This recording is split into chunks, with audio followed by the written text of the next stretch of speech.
آزمانا نہیں چاہیے کسی کو، بلکہ وہ حوصلہ بس بڑھاتے رہیں، ڈانٹ ڈپٹ یا اس طرح کا بھی کوئی ماحول نگرانوں میں، اور ہم نے منع ہی کیا، وہ شروع سے ہم سمجھاتے آ رہے ہیں، تو ایسا کوئی اب سنا بھی نہیں جاتا کہ ذمہ دار نگران، پہلے کچھ کیس ہوتے تھے اس طرح کے، لیکن اب مطلب کوئی جھاڑتا جڑتا نہیں ہے اپنے ماتحتوں کو. جھاڑتا ہو تو مجھے پتہ نہیں ہوگا، جھاڑتا تو غلط کرتا ہے، اس کی معافی مانگنی پڑے گی، اس کا جو بندے کی حق تلفی کی، اس نے دل آزاری کی. سلام اس پر کہ اسرار محبت جس نے سکھلائے، سلام اس پر کہ جس نے زخم کھا کر پھول برسائے، سلام اس پر کہ جس نے خون کے پیاسوں کو قبائیں دی، سلام اس پر کہ جس نے گالیاں سن کر دعائیں دیں. تو ہمیں مطلب یہ اپنانا ہے، اس سلام اس پر، یعنی سرکار صلی اللہ علیہ وسلم پر سلام، سرکار صلی اللہ علیہ وسلم کا اسوہ حسنہ اس میں پیش کیا شاعر نے. ویسے یہ سفر حج کے لیے ہے، ہاں، کہ سفر حج میں صبر کی تلقین کرتے ہوئے بہار شریعت میں یہ ہے کہ وہاں فوش بات کرنا اور غصہ کرنا، اور یہ مطلب بہت، یعنی کہ زیادہ اس کی ممانعت ہے کہ صبر کرے، ہمت رکھے. کہ بعض اوقات یہ کہ راہ چلتوں کو بھی آزمائش کے لیے پیش کر دیا جاتا ہے، بعض اوقات فرشتے بھی آزماتے ہیں حاجی کو. حاجی اگر غصے میں آ گیا اور کچھ بک بک شروع کر دی تو یہ اس کے لیے، تو اس لیے وہ اپنے آپ کو غور کرے. کبھی غصہ، کبھی ڈرائیور غصہ دلا دیتے ہیں وہاں، سمجھے، کبھی دکاندار غصہ دلا دیتے ہیں، تو اپنے یوں سمجھنے کہ یار یہ میرا امتحان ہو رہا ہے. یہ حاجی کے لیے کہہ رہا ہوں، اپنا امتحان ہو رہا ہے، ہو سکتا ہے کہ یہ میرے امتحان کے لیے پیش کیا گیا ہو کہ میں کیا کرتا ہوں، تو مجھے صبر کرنا ہے. تو اسی کو ہم سب مطلب نہ اپنا لیں، کوئی ہم کو کرے کچھ تو یہ ہمارا امتحان، تو یہ انڈرسٹوڈ ہے، ہمارا امتحان ہی ہوتا ہے. اگر اسی کی طرح ہم نے بھی گالی نکال دی، اس نے مطلب جھاڑا تو ہم نے بھی لتاڑا، ان میں اور آپ میں فرق کیا رہا؟ وہ جفا کرتے رہے، ہم وفا کرتے رہے، اپنے اپنے فرض کو دونوں ادا کرتے رہے. صلو علی الحبیب صلی اللہ علی محمد. میں قاسم اتاری ہوں بولٹن UK سے، اور میں جاننا چاہتا ہوں کہ کیا جنگ احد میں نبی کریم صلی اللہ علیہ وآلہ وسلم کے دندان مبارک شہید ہوئے تھے؟ جزاک اللہ خیر. ویاکم.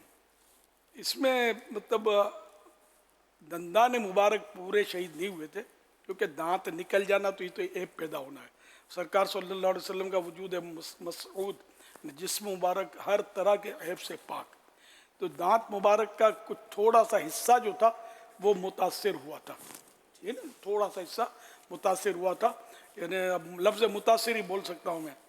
ٹوٹے ہوئے دل تو ہمارے ہیں، جس کو میرے آقا جوڑتے ہیں. یہ ہے مطلب اس کی حقیقت. اس پر کافی یہ اس میں غالباً ہے عاشقان رسول کی 130 حکایات، عاشقان رسول کی 130 حکایات میں غالباً اس کی تفصیل ہے، اور مجھے جو یاد پڑتا ہے واللہ اعلم. تو یہ کہ پورے دانت مبارک شہید نہیں ہوئے تھے.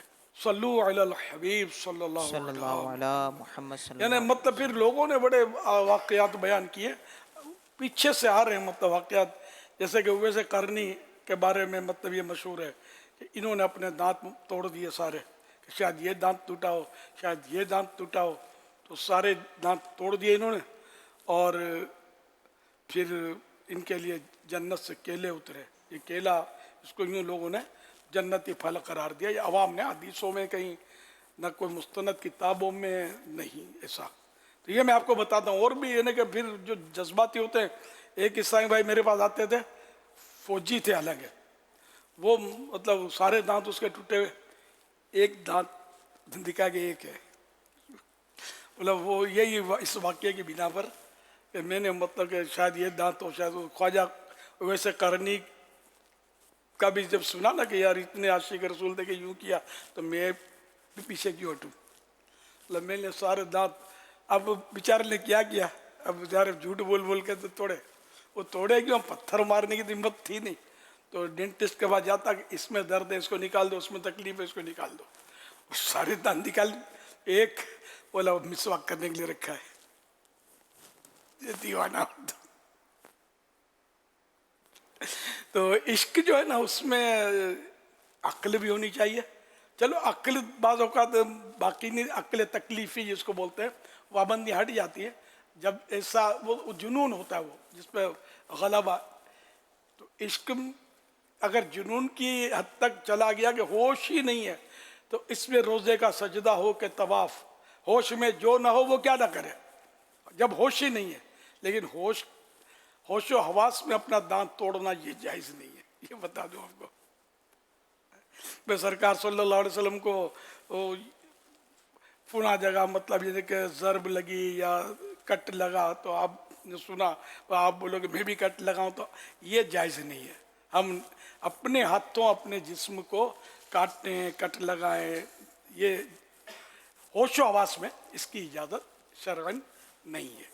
یعنی ایک تو آپ نے تو فرما دیا کہ یہ عوامی جو ہے وہ مشہور واقعہ ہے، لیکن محدثین نے جیسے مولا علی قاری رحمۃ اللہ تعالیٰ علیہ نے سیدنا اویس قرنی رحمۃ اللہ تعالیٰ علیہ کے حالات پر مستقل ایک کتاب لکھی ہے، تو اس میں اور ایک اور مقام پر آپ نے یہ واضح طور پہ لکھا ہے کہ یہ واقعہ من گھڑت ہے، یعنی اس کی کوئی حقیقت نہیں ہے. اسی طرح سورہ واقعہ میں جہاں جنتیوں کے لیے مختلف چیزوں کا ذکر ہے تو وہاں پر پھلدار درختوں کا ذکر ہے، تو اس کی تفسیر میں جو ہے وہ بعض ترجمہ کرنے والوں نے اس کا ترجمہ بھی کیلے کا درخت کیا ہے. وہ کیلے کا درخت اس کا تذکرہ بہت پرانا ہے، حضرت اویس قرنی رحمۃ اللہ تعالیٰ علیہ سے پہلے ہی. اسی طرح جنگ احد میں دانت شریف کا جو آپ نے بیان کرا ہے، فرمایا اس کے علاوہ یہاں پر جو خود مبارک تھا، یعنی آپ نے پہنا ہوا، تو وہ اس کی کڑیاں اندر چلی گئی تھیں، تو وہ تکلیف کا سبب بنی تھی، اور اس کو سیدنا ابو عبیدہ بن الجراح رضی اللہ تعالیٰ عنہ جو عشرہ مبشرہ میں سے ہیں، انہوں نے نکل نہیں رہی تھی تو اپنے دانتوں کو اس میں ڈال کے کھینچا تھا، تو اس سے ان کے 2 دانت یہ شہید ہو گئے تھے. اور اس پر پھر بعض علماء نے یہ بیان کیا کہ اوپر کے دانت یا سامنے کے دانت جب ٹوٹتے ہیں تو عام طور پہ حسن میں کمی آتی ہے، لیکن حضرت ابو عبیدہ بن الجراح رضی اللہ تعالیٰ عنہ کے حسن کے اندر اضافہ ہو گیا تھا. اللہ اکبر، سبحان اللہ. یہ تو جذبہ عشق. یہ دانت انہوں نے نہیں توڑے، کڑیاں نکالی تو ٹوٹ گئے، کہ ہوش و حواس میں صحابہ کرام ایسی حرکت کر نہیں سکتے جس سے مطلب جس کی شریعت نے روکا ہے اس کو. یہی عمل نہیں کریں گے تو کہ ہم عمل کریں گے، باتوں کے بڑے پکاتے ہیں ہم لوگ تو سمجھے. تو ان حضرات نے عمل کیا اور یہ اس سے عاشق تھے. تو وہ خود یہ اب وہ آج کل یہ چیزیں نہیں ہیں. پہلے وہ جنگ جو تھی نا تو بدو لڑائی ہوتی تھی، تلوار قریب قریب آ کر اور تیریں اور یہ اس طرح کا بھالا بھی قریب سے مارا جاتا ہے، تیر دور سے پھینکا جاتا تھا. اب تو یہ انداز نہیں ہے جنگوں کا. تو وہ خود لگاتے تھے چہرے پر تاکہ وہ اس کو کوئی تیر وغیرہ اثر نہ کرے. اسی طرح وہ زرہ بختر پہنتے تھے، تو اس پہ بھی تلوار کا وار لگے تو تلوار پھسل جائے. تو یہ انداز ہوتے تھے پہلے، اب یہ چیزیں نہیں ہیں. تو وہ خود مبارک جو تھا آپ کا، اس کی کڑیاں یہ جرت کر گئی تھی اندر جانے کی، تو عاشق رسول نے اس کو بھی نکال دیا کہ چل نکلو. اللہ کی شان ہے. اچھا کسی کتاب میں اویس قرنی کا واقعہ پڑھ لو تو یہ بولنا نہیں ہے فلاں کتاب میں. سیرت کی کتاب سے فقہ کی کتابوں کا رد نہیں کیا جا سکتا. صلو علی الحبیب صلی اللہ علی محمد. سوشل میڈیا کے ذریعے یہ سوال موصول ہوا ہے. فیضان آن لائن اکیڈمی خانپور سے یہ سلمان ہاشمی ان کا تعلق ہے. یہ سوال کر رہے ہیں کیا یہ حدیث ہے کہ جیسا کرو گے ویسا بھرو گے؟ اگر کسی نے گناہ کیا اور توبہ کر لی تو کیا پھر بھی گناہ کی سزا ملے گی؟ فرمان آخری نبی صلی اللہ علیہ وسلم کما تدین تدان، یعنی جیسا کرو گے ویسا بھرو گے. حوالہ مصنف عبد الرزاق، حدیث نمبر 20,430. یہ عبد الرزاق جن کی یہ کتاب ہے، یہ امام بخاری کے بھی استادوں میں سے تھے، تو ان کی کتاب میں یہ حدیث پاک ہے. اس کی شرح میں علامہ عبد الرؤف مناوی رحمۃ اللہ علیہ لکھتے ہیں یعنی جیسا تم کام کرو گے ویسا تمہیں اس کا بدلہ ملے گا. جو تم کسی کے ساتھ کرو گے وہی تمہارے ساتھ ہوگا. اب توبہ کر لے اور اللہ نے معاف کر دیا تو بھرنا نہیں پڑے گا، ہے نا. یہ تو ہے انڈرسٹوڈ ہے کہ گناہوں کے عذاب تو بہت بیان ہوئے ہیں، لیکن یہ کہ جب توبہ کر لیے تو گناہ معاف ہو گئے تو وہ عذاب بھی گیا. اب یہ کہ اللہ چاہے تو بغیر توبہ اس کے کیے خود معاف فرما دے، تو اس کے کرم کا وہ قادر مطلق ہے اور وہ مالک و مختار ہے. ورنہ یہ ذہن میں رکھنا چاہیے کما تدین تدان. جمعے کے خطبے میں پڑھا جاتا ہے فیضان خطبات رضویہ، تو جمعے کو جو پڑھا جاتا ہے تو اس میں کما تدین تدان یہ الفاظ آتے ہیں. تو اس کو ذہن میں رکھنا چاہیے. تو یہ دنیاوی اخروی ہر معاملے میں کام کرے گا نا. کہ کسی کو ہم نے ستایا تو کل ہم کو بھی ستایا جائے گا. جیسے کہ محاورہ ایک من ضحیکا ضحیکا ضاد ہے، من ضحیکا ضحیکا، جو ہنستا ہے ہنسایا جائے گا. یعنی جو کسی کا مذاق اڑائے گا، کسی پر ہنسے گا، کل لوگ اس کا بھی مذاق اڑائیں گے، اس کو بھی یہ بدلہ ملے گا، لوگ اس پر بھی ہنسیں گے. تو ہم کسی پر ہنستے ہیں تو مزہ ہم کو تو آتا ہے، لیکن جس پر ہم ہنس رہے ہیں اس پر کیا گزرتی ہوگی، اس پر بیچارے کو کتنی تکلیف ہوتی ہوگی، دل دکھتا ہوگا. تو یہ کہ اس کا بھی کرنی ویسی بھرنی. کہ قبر میں بھی جیسی کرنی ویسی بھرنی. کچھ وہاں بھی حساب کتاب ایسے پیش آ سکتے ہیں کہ ہم نے جو کیا اس کی وہاں بھی کچھ سزا مل جائے. پھر قیامت میں بھی بعض سزائیں قیامت میں ہیں، اور سب سے خوفناک ترین سزائیں جہنم میں ہیں. اللہ پاک ان سارے عذابات سے ہم کو بچائے اور ایسے کاموں سے بھی بچائے کہ ہم مطلب عذاب میں مبتلا نہ ہوں. بس یہ میرا بار بار درخواست ہوتی ہے کہ کسی کو راحت نہیں پہنچا سکتے تو کسی کو تکلیف تو مت ہی دو، بلکہ مسلمان کو راحت کس طرح آپ پہنچا سکتے ہیں اس پر غور کرتے رہیں. ہم راحت پہنچانے والے بنے، سکون پہنچانے والے بنے، دل جوئی کرنے والے بنے، شریعت کے دائرے میں رہتے ہوئے یہ سارے کام ہم کرنے والے بنے. صلو علی الحبیب صلی اللہ علی محمد. SMS کے ذریعے سوال ہے کہ اگر امام 5ویں رکعت میں کھڑا ہو جائے تو کیا مقتدی کو بیٹھے رہنا چاہیے یا امام کے پیچھے کھڑا ہو جانا چاہیے؟ اب مقتدی بیٹھا رہے، 5ویں پر لقمہ بھی دے سکتا ہے. 4 رکعتی فرض ہیں تو تیسری رکعت کے لیے امام جب پورا کھڑا ہو گیا نا تو اب اس پر سجدہ سہو واجب ہو گیا کہ تحیات اس کا قاعدہ چھوٹ گیا. تو اب اگر لقمہ دے گا نا مقتدی تو خود اس کی نماز ٹوٹ جائے گی مقتدی کی. امام ایک لقمہ لے کر بیٹھ گیا، امام کی ٹوٹی. جب امام کی ٹوٹی تو سب کی ٹوٹی نماز. یہ نازک مسئلہ ہے. لوگ اس طرح بعض اوقات لقمے اور لقمے دیے جا رہے ہوتے ہیں، تو ہر صورت میں لقمہ نہیں دیا جاتا. اس کے مسائل ہیں اس کے. یہ مکتبۃ المدینہ کا ایک چھوٹا سا رسالہ ہے، میرا خیال 40-50 پیج ہوں گے. نماز میں لقمہ دینے کے مسائل، یہ نہ پڑھا ہو تو یہ ضرور پڑھ لیجئے. یہ بہت ضروری ہے، بے حد ضروری ہے. اور یہ مکتبۃ المدینہ کا اور یہ ہمارے المدینۃ العلمیہ کا میں کہوں گا کہ یہ کارنامہ ہے. آپ کو کہیں بھی اس عنوان پر کتاب نہیں ملے گی، تو میرا اندازہ ہے، میں کبھی دیکھی بھی نہیں ہے. پر یہ ایک ہی یہ مکتبۃ المدینہ نے چھاپی ہے اور المدینۃ العلمیہ کے علماء نے ہمارے مرتب کیا ہے. مفتی علی اصغر صاحب کی ہے یہ، ماشاءاللہ. یہ بڑی پیاری کتاب ہے، مختصر ہے. اس کو تو آپ سب اپنے نوٹ کر لیں، اس کو یہ حاصل کر لیں. یہ لقمہ، یہ کھانے کا لقمہ اور چیز ہوتی ہے. یہ لقمہ اس کو جو نماز میں امام بھول کرے تو کہاں اس کو لقمہ دینا ہے اور کہاں نہیں دینا. امام صاحب بیٹھ جائیے 5ویں رکعت، آپ کہاں کھڑے ہو گئے تو آپ کی نماز ٹوٹ جائے گی. لقمہ یہ تو کلام ہو گیا نا، اس طرح کا کلام نہیں کرنا، بلکہ اللہ اکبر کہا. کھنکار کر بھی دے سکتے ہیں نا. کھنکارنے میں جب 2 حرف ظاہر ہوں، جیسے مفسد نماز ہے، نماز توڑنے والا ہے، جبکہ نہ عذر ہو نہ کوئی صحیح غرض، جبکہ کوئی مجبوری بھی نہ ہو اور کوئی صحیح مقصد بھی نہ ہو. اگر عذر سے ہو، مثلا طبیعت کا تقاضا ہو یا کسی صحیح غرض کے لیے، مثلا آواز صاف کرنے کے لیے، یہ امام سے غلطی ہو گئی ہے اس لیے کھنکارتا ہے کہ درست امام صاحب غلطی درست کر لیں، یا اس لیے کھنکارتا ہے کہ دوسرے شخص کو اس کا نماز میں ہونا معلوم ہو، تو ان صورتوں میں نماز فاسد نہیں ہوتی. صلو علی الحبیب صلی اللہ علی محمد. میں محمد علی اختاری، کراچی گارڈن. نابالغ بچہ اگر کسی چیز کی منت مانے تو کیا اسے پوری کرنا ضروری ہوگا، اور یہ منت اس کے والدین پوری کریں گے یا یہ بچہ؟ منت لازم ہونے کی شرائط میں سے ایک بنیادی شرط یہ بھی ہے کہ منت ماننے والا عاقل و بالغ ہو.